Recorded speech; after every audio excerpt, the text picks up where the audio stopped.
এরপরে প্রশ্ন হলো রূহ কি, বিস্তারিত জানতে চাই। বিস্তারিত বলার সুযোগ নেই। রূহ শুধুমাত্র এই নামে বহু একাধিক বই আছে এবং আরবি বই আছে যেটার অনুবাদ হয়েছে বা মার্কেটে আছে, দেখে কিনে নিতে পারেন। কোরআনে কারিমে আল্লাহ রাব্বুল আলামিনের আয়াত আছে, আল্লাহ তাআলা বলেছেন ইয়াসআলুনাকা আনির রূহ। নবী সাল্লাল্লাহু আলাইহি সাল্লামকে জিজ্ঞাসা করেছে মক্কার মুশরিকরা রূহ সম্পর্কে। কুলির রূহ মিন আমরি রব্বি। কাফেররা তারা যখন জিজ্ঞাসা করেছে রূহ সম্পর্কে, নবী সাল্লাল্লাহু আলাইহি সাল্লাম জবাব দিয়েছেন কুলির, তাকে আল্লাহ বলেছেন আপনি জবাব দেন কুলির রূহ মিন আমরি রব্বি, বলে দিন যে রূহ হলো আমার রবের নির্দেশ। এই জন্য রূহ হলো আল্লাহর অর্ডার।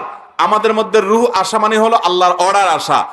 রূহ চলে যাওয়া মানে আল্লাহর অর্ডার, আমার জীবিত না থাকার ব্যাপারে অর্ডার আসছে, অর্ডার চলে যাওয়া, এটাই হলো রূহ।